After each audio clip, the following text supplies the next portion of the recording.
Welcome back to Be the Change podcast with me, Stephanie Howlett, CEO of Diversity NL.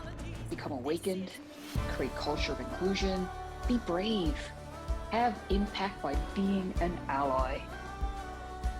Welcome back to Be the Change podcast. I'm very delighted to have an ally here with us today. This is Jason Stock. Welcome, Jason. I'm so delighted to have you with us. Hi, glad to be here. Absolutely. So you volunteered to be an ally. Just a little bit about your background. So you are a tech member. You currently work with PolyTech here, a fantastic company here in Newfoundland and Labrador, doing great things in the medical field. You love jiujitsu. You have a wife and 2 kids. And I think you're passionate about learning and becoming a better ally when it comes to diversity, equity, inclusion, and belonging, which is amazing, by the way. Yeah, let's call it a work in progress. Let's talk about your work in progress, because we're truly all works in progress. Oh, and there's another piece I forgot, that you have 5 years of sobriety. So congratulations. That's a tremendous milestone. Oh, thank you. Yeah. So let's start with your work in progress. Tell us a little bit about your learnings, what you're doing, how that looks for you. Yeah,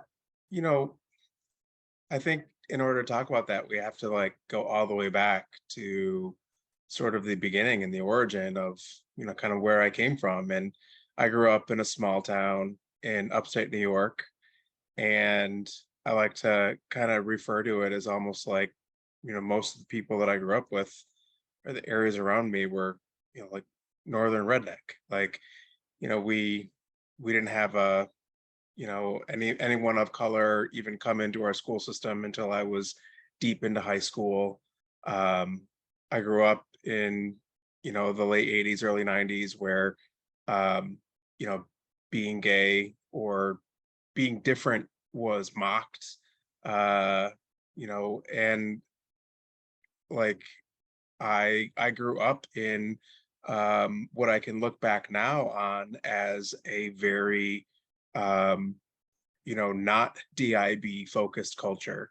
There was a lot of, racism. There was a lot of sexism. There was a lot of, um,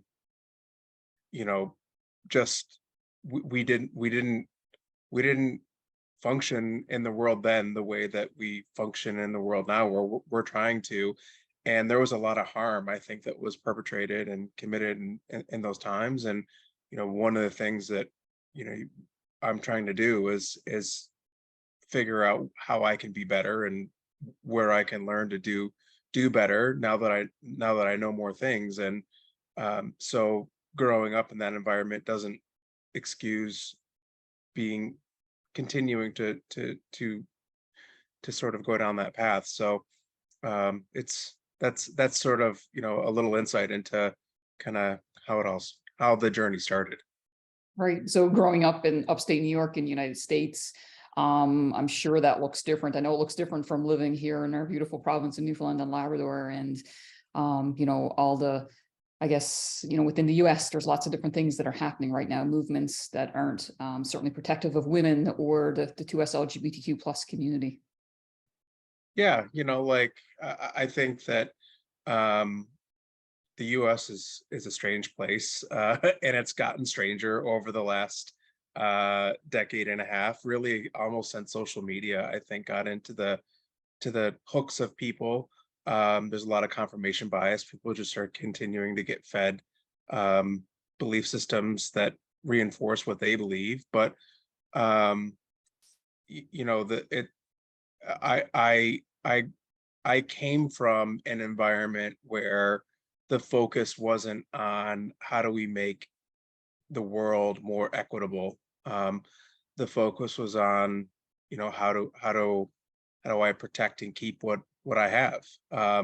And one of the learnings along the way has been trying to figure out, okay, I realized when my wife is further along on this journey than I am, but by eons, years. And when I told her I was going to be on a DEIB podcast, she was like, oh God. Like, be careful what you say. Please, Jason, don't step into anything that you shouldn't get involved with. But um, out of care for me. But like when the dialogue started around sort of um, white privilege, when that came out, I had a real hard time with it, real hard, because I was like, when I heard that word, something bubbled up inside my guts, and I was like, nope, nope, I'm not on board with that. I didn't grow up with privilege, and I fought it. And my wife was like gently like reminded me, she's like, maybe you should like look at that. Why do you feel that way? And it took like longer than I would like to admit, but probably a year, maybe more, to come back on the other side of it and say like, okay, like, all right, I see it now. Like, I had to go like and do some reflecting and figure out why that was rubbing on me, why it was making me so angry. And I have a different perspective now. And I think that that's been my DEIB journey, is trying to figure out like, okay, like what rubs me the wrong way, and then figure out why, and then I go back and figure out how I can change. So talking about white privilege, why did that rub you the wrong way? What was it, that piece of it? Because we all know that we have certain privileges depending on our race, depending on where we grew up, depending on families. There's a whole bunch of different things privilege comes from, right? So education, housing, backgrounds, those sorts of things. So what kind of made you think, nah, that's not me? Well, I would argue that we don't all know that we have privilege. There may be privilege that exists, but whether or not we know that we have it is another thing altogether. And I would have fallen into the camp where I was like, I didn't grow up in privilege, and I did not believe that there was a privilege associated to necessarily being white versus another race, or being, you know, straight versus not, or what have you. Like, and so for me, like that's how far back on the DEIB journey that I was starting, was I had to first acknowledge and accept the fact that privilege existed, and then I could go ahead and look at it. um and listen, I wish it was a different story. I wish that I could tell you that I grew up and I came out of the womb and I was like, I get it, but I didn't. And like, so for me anyways, it was that first acknowledgement or awareness that allowed me to get to a place where I was able to look at it, and I had to get past the anger, and somebody had to help guide me. Somebody had to be gentle enough to say like, why is this rubbing you the wrong way? Why is it making you angry? Can you explore that? And then I had to be willing to look at the parts of myself that were probably a little bit ugly and a little bit broken, in order to be able to come around and do something different. Can you talk further about what that ugly and broken looks like? Sure. Like, I think I think that for me, like, if you think about something like racism, or um any of the other people with less privilege than us, um or that than somebody of my status, like a white male, cisgender, whatever, um that it it forces you to look at like what my insecurities are. Because when all of a sudden, if I now agree that I've had more privilege than you, does that mean that the work that I've done is now invalidated? Does it mean that I don't deserve what I have or what I've accomplished? Does it mean that, and again, like, what is all this language? It's like me focused. It's me, me, me. What does this mean for me? And, you know, at least in my experience, the more I'm thinking about me, the the the worse the outcomes are in terms of how I actually am able to relate to others. And so it's just looking at where it broke down really focused me to forced me to see where I was insecure, where I was afraid, like where I was, I had to really check, why do I believe certain things? Like, what, why do I believe that, um, you know, whatever, I don't know, I kind of lost my train of thought there, but that's, I hope you get what I'm trying to say. Yeah, I mean, I suggest, to summarize, you're kind of trying to look at some of your value sets and look at some of where do your ideas come from, like what kind of checking some of that unconscious or conscious bias that you might have towards certain people or things or events and what that looks like. And I think that's healthy. And I guess as a diversity trainer, that's, I guess, part of the work that I do with organizations, having people look at where do some of those uncomfortable topics come from for us to learn and unlearn together as people, because I didn't always know about my power of privilege either. I thought, because I'm a woman, that I didn't have any power of privilege, and because I'm a white woman or queer white woman, I didn't have power of privilege, but I certainly do have power and privilege, and getting to use that to me is very powerful as a person. And my word is impact. I'm not sure if you have a word that you go back to, but like, to me, is I want to have an impact on, the place that I live, the people that I work with, and helping people create impact around us, to me, is quite important. And I don't know if you have a word or something that you think about. I know you have a favorite saying. If you could share that with us and what that looks like for you. Yeah. So my favorite saying actually comes from like an author that I probably shouldn't even know about. Her name's Glennon Doyle Melton, and she's really popular in like the female community. And my wife is who introduced me to some of her work. And one of the things that she says is we can do hard things. And part of my story is I'm a recovering addict, 5 years sober now. And part of where that ties into the DEIB journey is that, like, I can look now and say there is a 100% chance that if I was a different ethnicity, I probably would have had a much different start. I would have been in jail because, like, when I was like 18 years old, I got pulled over, uh, drinking and driving, going the wrong way down a one-way street with drugs in the car. Didn't go to jail.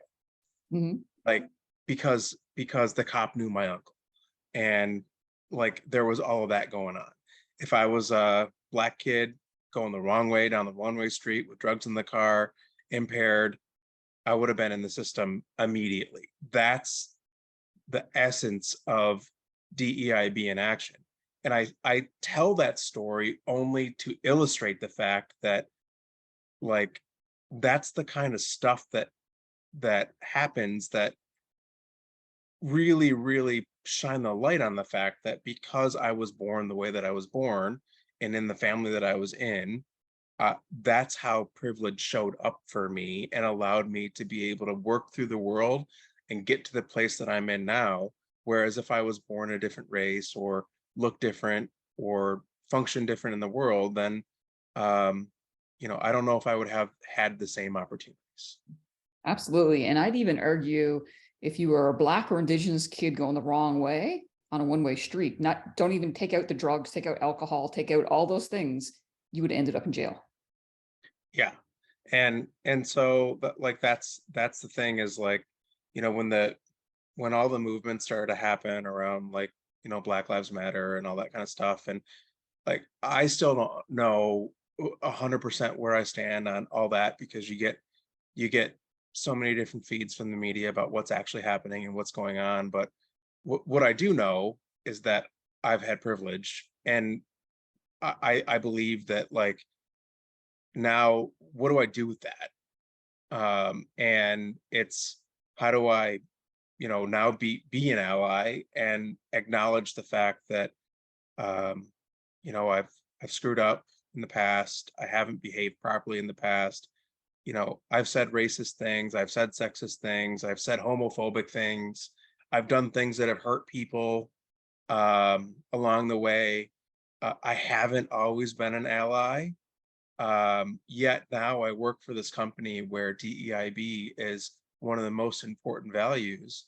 And it's a topic that I've chosen to dive into heavily because I believe that making an equitable workplace and making reparations for where harm has been done is what gives any of that any positive light.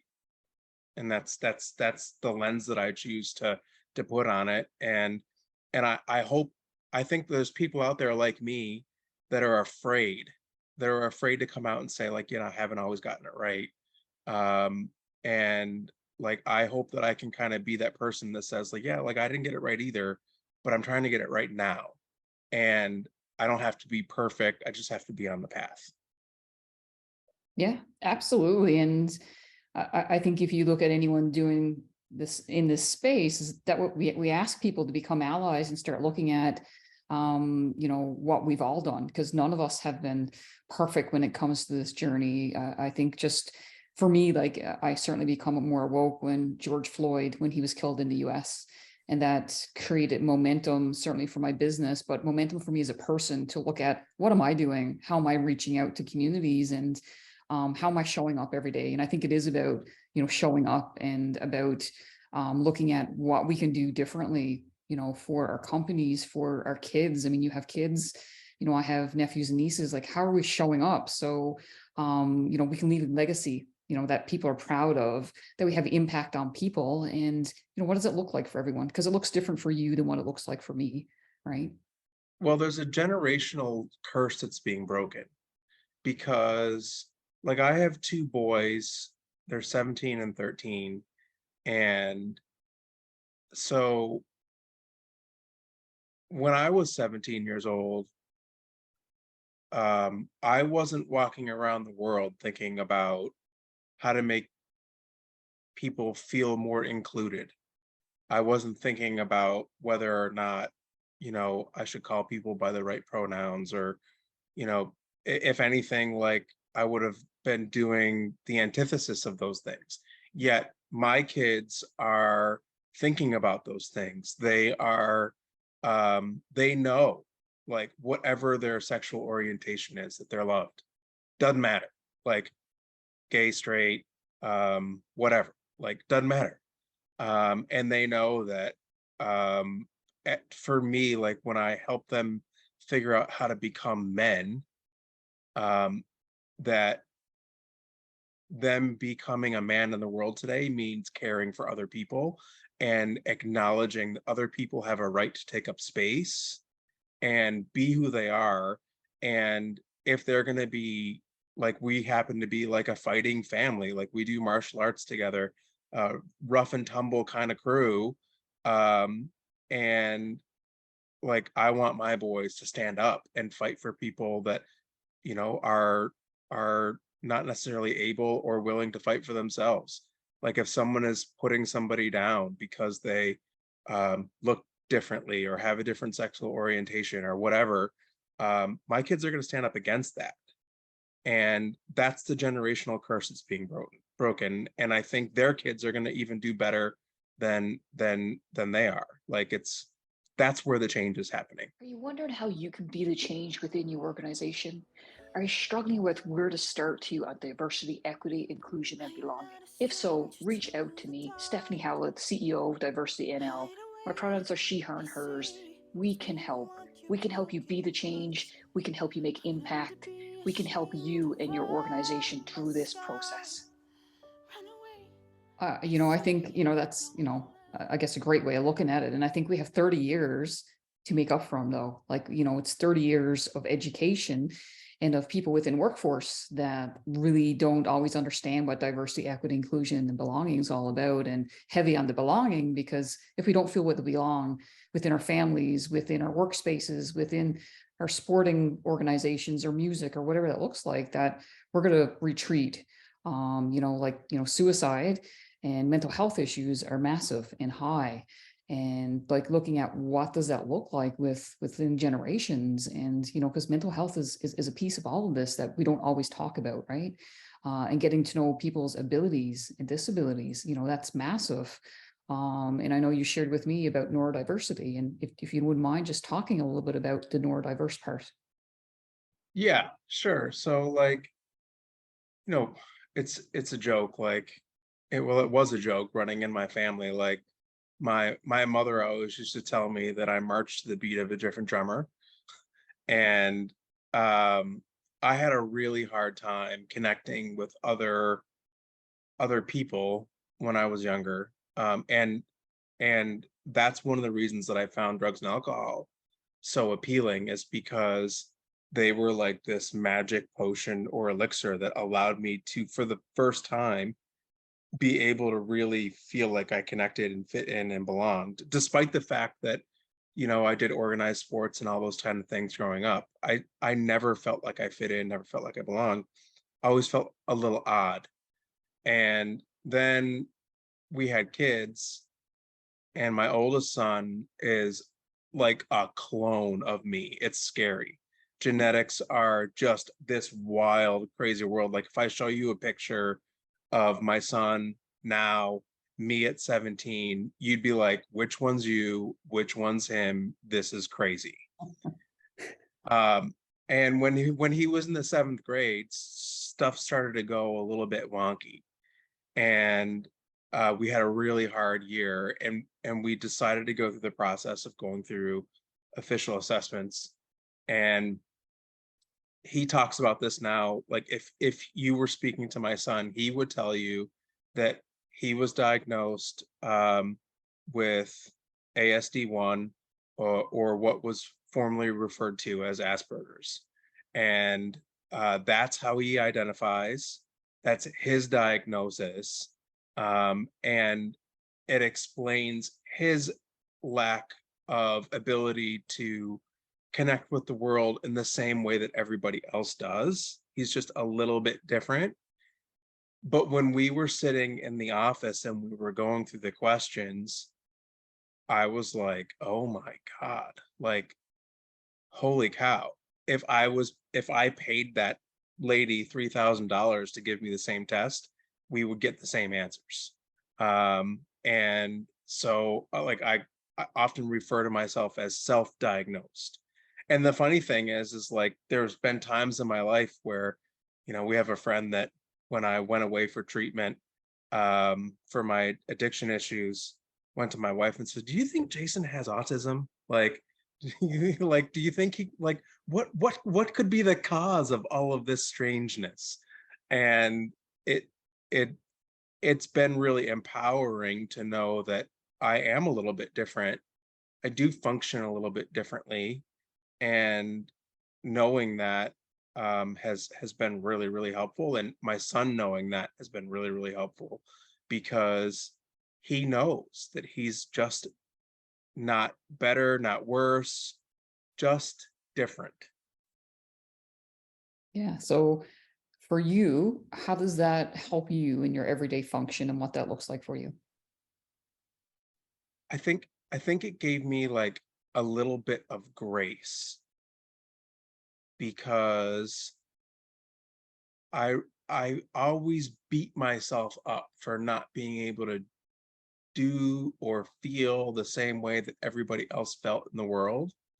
And I never could understand why it was so hard for me to connect.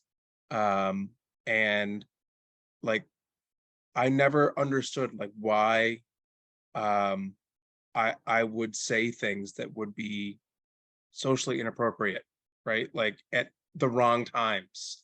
I can't tell you how many parties that we've left, and my wife has been like, I know you weren't trying to, but when you said this thing, made people uncomfortable. And I was like, really? Like, and just it's just helped me understand myself better, give myself grace, and it's helped me, just feel like I can settle into myself and know that, just like my son is a little bit different, and his brain functions a little bit differently, I know mine does too. And, I think it just allows me to be a little bit gentler with myself. Yeah, absolutely. And I think this work is not easy work. Looking at ourselves, self-reflection, self-awareness. I mean, it's hard work for people to do, allies, people who are working in the community, just people in general. And we talk a lot about white privilege. We talk a lot about unpacking our privileges and what that looks like as people. And truly, we do all need allies, supporters, mentors. Are there people in your life or people that have supported you and mentored you that you could talk about?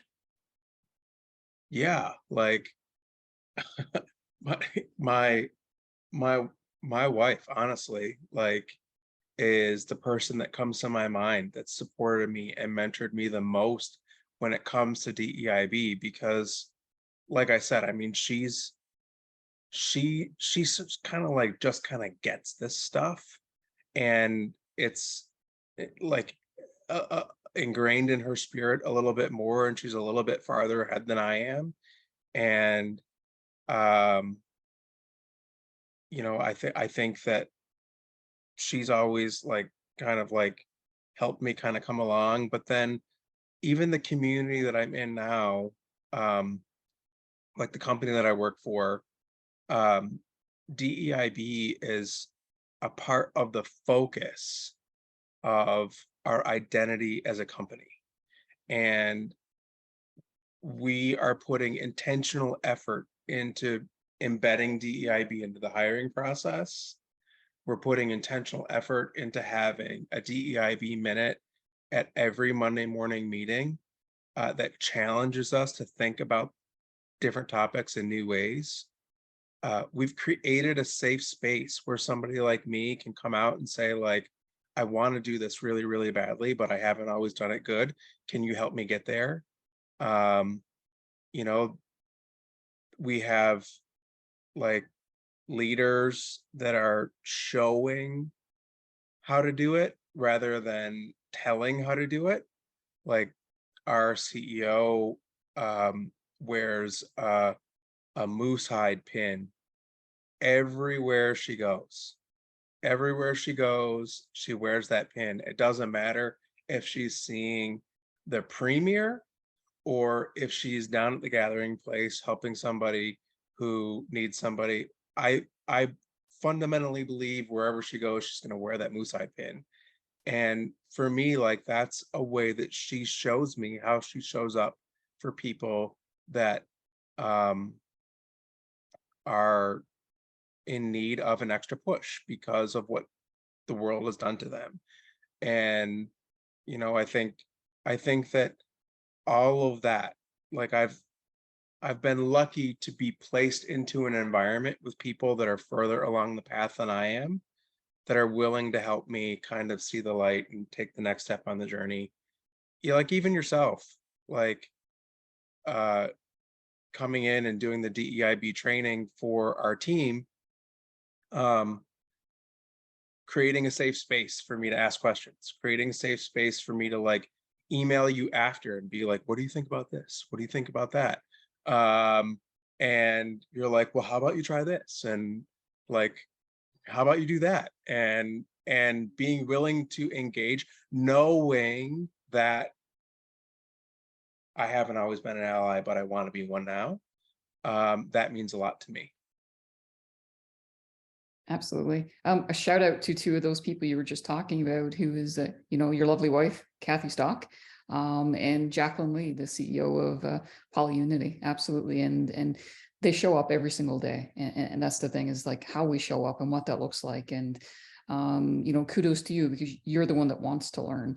Not everyone does. And Jason, and not everyone wants to look at how you've created impact in a negative light, and how in the past, and look at what that looks like for you in the future. So future plans, what does that look like? What are you learning now? What are you reading? What does that look like for you? Uh, honestly, like, I haven't been reading anything specific to like DEIB, like as it relates now, but um, I think for me, future plan is to almost model the way that I've used sobriety. And one of the things that um, I've learned in my sobriety journey is to do the next right thing. That's been a big part of the journey. And if I could take you back to like 2018, I'm sitting in a rehab facility on a cot, 2,500 miles away from home, with my marriage falling apart, my ability to work being greatly in question, my world crumbling around me, everything was broken. And in that moment, I had to figure out, like, I had created a big mess. And the only thing that I could focus on was to do the next right thing. And some days that was just like getting up and brushing my teeth in the morning. Like maybe that was it that day. That was the next right thing. And then the next and the next and the next. And the way I think about this DEIB journey in terms of what's next for me with this is just to continually try to continue to do the next right thing. Whether that's be an ally with somebody, learn something new about a culture that I don't know about, befriend somebody that I otherwise wouldn't have befriended. Maybe it'll be reading something that I probably wouldn't have thought about reading before, or listening to music that I never thought about listening to before. Um, I think I will implore that logic of doing the next right thing, and hopefully at the end of my life, I'll come to a place where I can say, like, that led me to a beautiful place. Absolutely. Do you ever think about legacy? Because people with kids think about legacy all the time. And I think as humans, we think about legacy and what that looks like for us and how we can look at our journey and the impacts that we have. So I know you and the company of PolyUnity are making massive impacts, I think, through the Moose High campaign and just through implementing policies and everything that you do, I think, is really, like you said, it's based on diversity, equity, inclusion, and belonging. But I guess for you as a person and you as family, like, what does that look like now? Legacy is a challenging question. And I think that I spent the first 40 years of my life being very me focused, very self focused, borderline narcissist personality disorder. And if I'm given another 40 years to live on the back half of that, if I'm so lucky, I hope that my legacy is that the people that I get to do life with, I hope that they feel better because we were in it. And I hope that they feel loved, empowered, regardless of where they come from, what they did, what they believe. My legacy at the end of the day will be like, if I die tomorrow, do people say, man, Jason made me feel good, or not? And that's the best legacy that I think that I could leave, is leaving somebody touched in some way that made them feel like they were better because we were there. And I think as a family, we would look at that the same way. Absolutely. We're coming to the end. Any final thoughts that you like to add on diversity, equity, inclusion, and belonging, and your role as, I'm going to put out your role as an accomplice, because I love that thought of being an accomplice, because being an ally means you're helping, you're on board, but being an accomplice really means that you're in it. We're in it together. So, we're in it together. I believe that you and I, we're in it together to, do impact, create change, and do great things and to create impact in the world that we live in. So what are your thoughts on that? That's my final thoughts would be that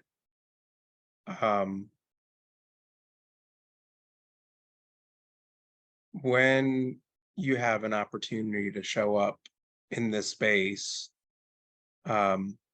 especially as somebody like me who does have privilege, I thought that it meant that I didn't deserve to take up space. And that's not true. I think I get to take up space just as much as everybody else does. And that's the idea of true equity. And I hope that I hope that more companies embed DEIB into their culture. And I hope that more companies and more families encourage these challenging conversations. And I hope that people can be brave enough to look at where they have fallen short and then figure out how to make it right. Because listen, the only thing I can guarantee moving forward is that I will get it wrong. That's the only thing that I can guarantee. There will be times over the next however long that we're engaged in DEIB discussions where I will get it wrong. But the internal desire is to try to figure it out and to try to live in a way where everyone feels like they get to take up equal space. And, you know, ultimately that's my long-term vision as it relates to DEIB.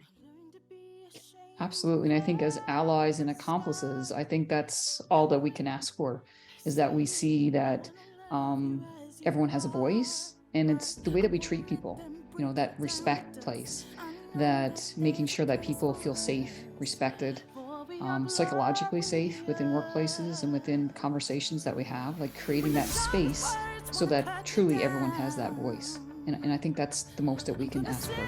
So thank you very much for joining us today. It's been a pleasure, and I look forward to future conversations and seeing how your journey goes. Thank you. Take care. Thanks for joining us today on Diversity NL. Stay tuned next week. It's going to be some exciting guests. Please feel free to comment below, subscribe, connect with me on LinkedIn, and think about how are you going to be a change maker in your organization. You can do this.